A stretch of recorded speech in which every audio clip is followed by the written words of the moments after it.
Samurai Assassins. Fat Samurai Guy here with Lady Fat Blood. And today, we are so excited to review the movie Hard Target 2. Here's a quick plot synopsis. Universal Pictures ate Hard Target for breakfast, Surviving the Game for lunch, and shit out Hard Target 2 for dinner. Alright, so if you've been watching Movie Dojo or watching our channel for a while, you know that we are huge fans of Scott Adkins. The guy's a badass, an amazing martial artist, one of the best martial art actors of our time. But shit, someone out there with a budget, okay? Someone with a budget, someone that actually gives a shit about script and story structure, rescue this man. Please, rescue this man from mediocrity, okay? Well, he had a savior in Isaac Florentine, and then that just hasn't been going all that well. Yeah, but even Isaac Florentine's movies didn't really get over to the mainstream and make him, like, hugely big and popular. You could argue, though, that this type of cinema is never going to become mainstream again. That's true. And it's sad. So in this movie, what we have, we have mixed martial artist Scott Adkins' character defeats and kicks the shit out of his best friend, and he ends up accidentally killing him in the beginning of the movie. And the movie is so fucking lazy and just, all right, we gotta hurry up, make this movie quickly. They don't even have a scene together where Scott Adkins and the wife meet, talk, and she bitches and why did you kill him and you know, we don't even have that. He's already like in Thailand, the next scene. Already homeless. Already drunk. Already drunk. Okay, feeling guilty. You just hear her overlapped dialogue over the scene that she's all angry about what he did. And it's just so bad. That's just one of the film's flaws, okay? So then he does underground pit fighting just to earn enough money to get some burgers, okay? And he comes across the villain that tries so hard to be Lance Henriksen from the first Hard Target. You know what? And completely failed. You probably could have just gotten Lance Henriksen to come back as his evil twin or some shit like that. Nobody would have cared. That would have been hilarious. Lance would have done it. If any of you guys are wondering, this has absolutely nothing to do with the first Hard Target, okay? Very poorly named. It should have been just called Hard Target something something, you know, fighting in the jungle or whatever. There is no sequel, okay? Scott Adkins is not reprising the role that Van Damme created. He doesn't know Van Damme. He's not a friend of Van Damme. Not Van Damme's brother or anything like that. The only thing that's similar in structure is the plot a little bit, where you have these big wigs, game hunters that are going out and they want to hunt homeless people or civilians or whatnot. Super rich people looking for a thrill. Yeah, they pay to get their kill. Lance Henriksen wannabe tricks Scott Adkins. Hey, you're gonna get paid all these rubies and shit for this fight, and he says, "Sure, I'll do it. Fuck it." And you know, gets caught up in the trap, and then they chase him in the jungle, and then we have a Hard Target 2 movie. Now Scott Adkins tries, and everything that he's in, whether you think he's a great actor or not, he tries. Okay, he gives a shit. He is good in the movie. Okay.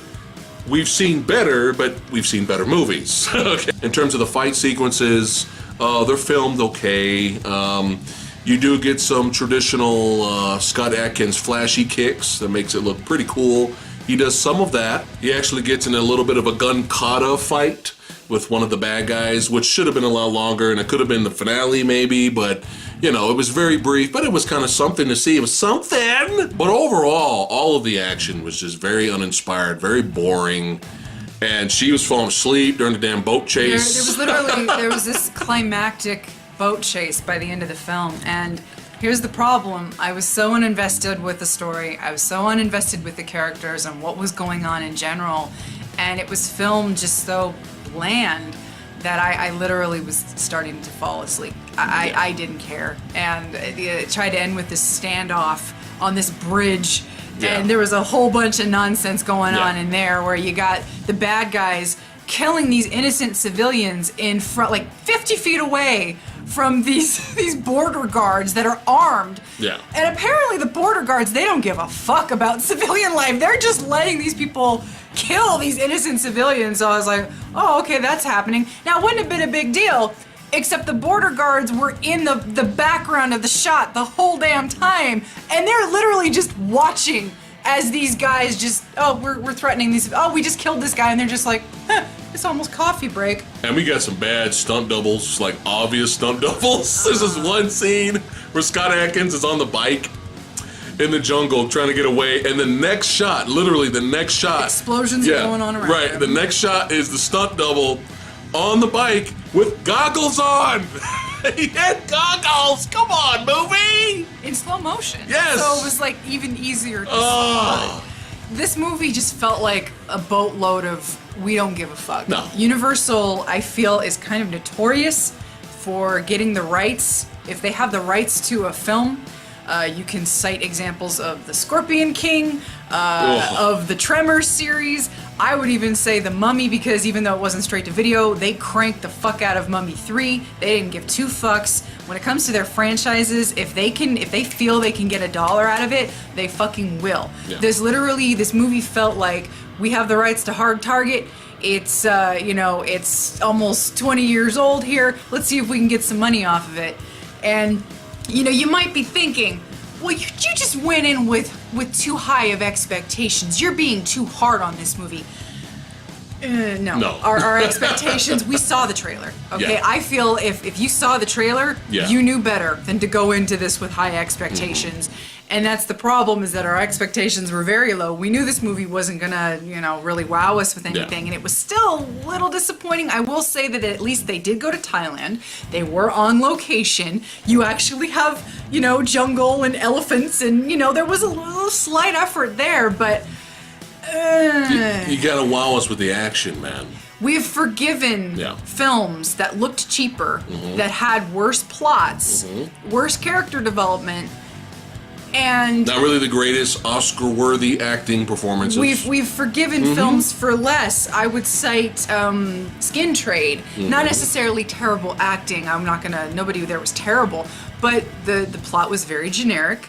It wasn't anything we hadn't seen before, but at least the fighting was there. And the action was good. I didn't feel like that was a cash grab. No, but there's other movies like that though. Like you have Undisputed 2, Undisputed 3, Ninja 2, Blood and Bone, Universal Soldier Regeneration, man. Universal Soldier Regeneration, watch that shit. Even though Universal Soldier Day of Reckoning, the director's cut, I believe, was a mess. The plot was horrible. The plot was where the fuck are we going? A lot with of this? potential and The action at least was fucking badass. Yeah. You gotta at least give us that. Yeah, instead we got treated to Miss Rona Mitra's Oh my god. brilliant, sexy hot lady entrance that was uncomfortable as hell. Oh god. Because of the filming and the editing. They were clearly trying to set up that she is our resident hot chick of the film. Oh, it was bad. And because it was so obvious, it was very, very awkward. Yeah, it was bad. And so you had her little intro, which was like, oh no, honey, no. And then coupled with the fact that they tried to give her a backstory, which graced us with some of the worst expository dialogue from a monologue that she gave, telling us her backstory and why she's the evil bad bitch. Oh my god, yeah. It was awkward. Yeah, it was bad. Now, I kind of remember her being kind of cute. In the fucking TV series that I enjoy called Strike Back, it's a fun action series. She was on that, and I kind of remember her being kind of cute. Every time they showed, I don't know what happened. She got work done, it failed. I don't know what happened, No, you know what it's called? The movie couldn't afford a makeup budget. So I don't know, she didn't man. have... Every time they showed her, I was like, People no! get old, okay? But the lips were like... I don't know what happened. Women out in the world, okay? Just age gracefully, okay? Don't get any work done. Fuck it. We all get old. We're all gonna get the turkey neck. Fuck it. We're all gonna get old. But just don't get any work done. Jesus Christ. Anyway, there was a scene where she had a throwdown with Scott Adkins. He was on a motorcycle, all right? He shot a net out at her, and she got in the net, and she got out of the net, and then she started to walk around this truck. Well, he hit another button on the bike, and a missile went out and blew up the truck. And you have this big, sexy, slow motion scene of her walking around the truck with her guns out, and the explosion on the truck. We were laughing so hard. Now, if the movie was like that, if the movie said, fuck it, we're gonna be over the top and just have pointless explosions and slow motion all the time, we know what we are. Be a little more self-aware. Yeah, we probably would have been like, oh, this is the greatest movie of all time. But it was just straight to video garbage. Now here's the worst for me, because I'm a big, huge martial arts movie fan. If you watch my most recent Fact Pickups video, I'm showing all the movies we just recently got in our collection. I hold up the movie Chocolate, all right, which I really enjoy. Really good martial arts movie in there. Well, the female lead in that is a fucking badass. And I was asking in that video, what happened to her? Like, what happened to her? She's fucking cool, man. She's almost like a little female Tony Jaa. Like, what happened? And I know she made 2 movies that weren't that good after that, but she kind of disappeared. She shows up in this movie out of nowhere. So apparently she was a star for like 10 minutes, I guess. And now she's just back to being part of the stunt crew. I mean, what the fuck? But apparently the big finale fight at the end of this movie, she shows up and I'm like, hey, it's Chocolate Chick, Chocolate. Like, she lives, Chocolate's alive, yeah. And she shows up with all these dudes and the fight sucked. Yeah. What the fuck, man? Ouch. The fight was so lazy. She wasn't impressive in the movie. And I mean, come on, you got Chocolate Chick versus Scott Adkins, man. We could have had something cool, but it was, you can tell with that fight. Watch that fight closely. You can tell that it was just, all right, go. We got, create something real quick, do some fight choreography bullshit really quick. We got 5 minutes on this fucking bridge left. Yeah. We need to go. I mean, that's what it looked like. Just throw something together really quick and let's just end the movie. Yeah. And that sums up this movie. Just throw something together and let's end it. They tried to cobble together this secondary plot where Scott Adkins meets this elephant trainer, this girl in the jungle, and she's got this village, and the village is Who was giving him blue balls the whole fucking movie. That went nowhere, which I was fine. I'm fine with that. I would much rather, when you got all this shit going on, the last thing I personally want is some bullshit, fucking distracting, tacked on fucking love story. It's true. Can't stand it. Yeah. I cannot stand that shit. And so they started to go there, and here I'm tuning out going, oh, geez, here we go. But luckily they didn't really go anywhere with that.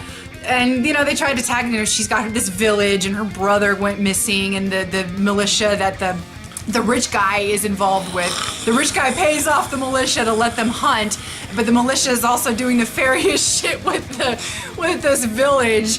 And there's this plot where she steals Scott Adkins' rubies to pay off the militia to leave her village alone, and it's like, okay, yeah. I get it. We didn't want to be a total ripoff of Hard Target and Surviving the Game, so we added all this other crap in, but it was the execution of everything. Yeah. It wasn't really interesting. Yeah. And there was really no reason.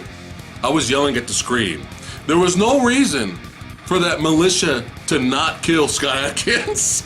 None. Who gives a shit that she gave them the fucking rubies? They're the fucking militia. They could shoot her right after that and shoot Scott Adkins. He knows what's going on out there. He knows they're doing illegal human game hunting. Why would they leave Scott Adkins alive? It didn't make any sense. And the Lance Henriksen ripoff guy, the whole line of a militia basically shoot him because, he gets paid off with the rubies, so militia leader. So he just kills him. And you have a whole line of militia guys just blah, blah, blah, shooting him with Scott Adkins and the girl standing right next to him, and they're perfectly fine. They don't get shot. Marksman. The bullets don't pass. Nobody misses. It was. Let's film the movie. Exactly. Wrap it up. Exactly. Wrap it up. So, watch all of those movies that we previously mentioned. Watch Undisputed 2. Oh, please. Watch Undisputed 3. I mean, Boyka's coming out soon. We can't wait for Boyka. Yeah. Just watch that. Support Scott Adkins. On a side note for all of that, we did catch this on Netflix. We are not advocates of illegally streaming, illegally downloading anything.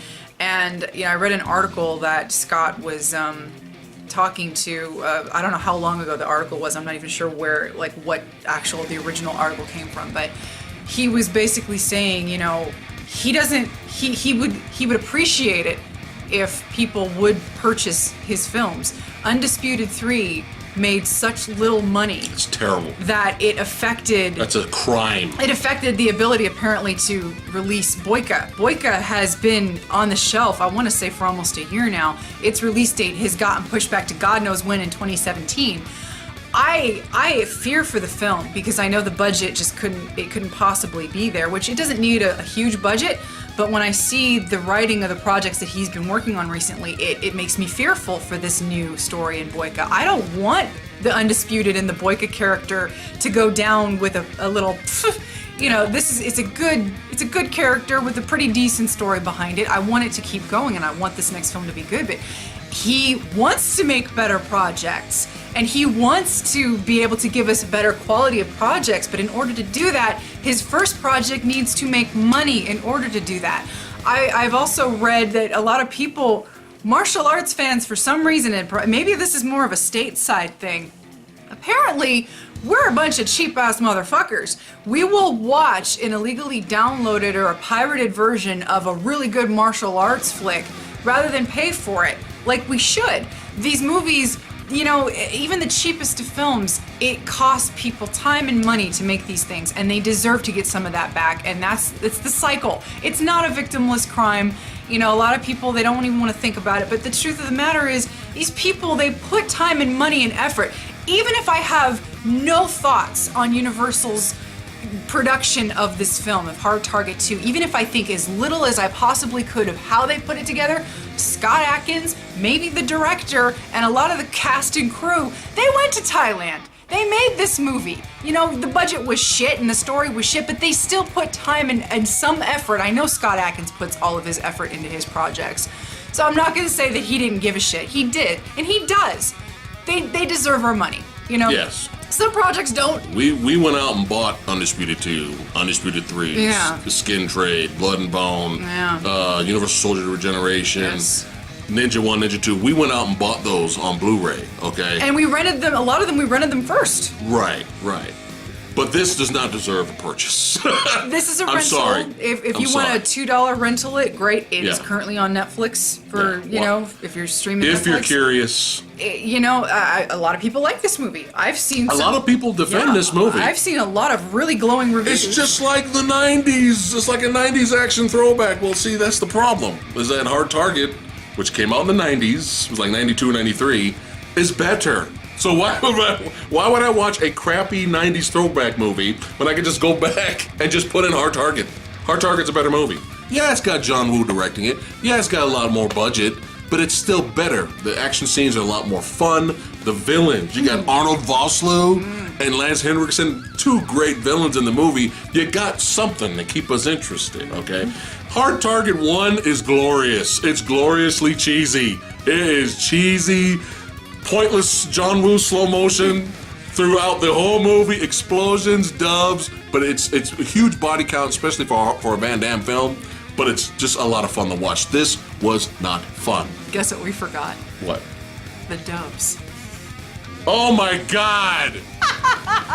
Because it's Hard Target! Scott Adkins apparently lives Oh. in a pigeon coop in Thailand, Oh my God. and in his first shot, he's surrounded by white doves or pigeons or something. All these white birds flying around in slow motion for no reason. For no reason.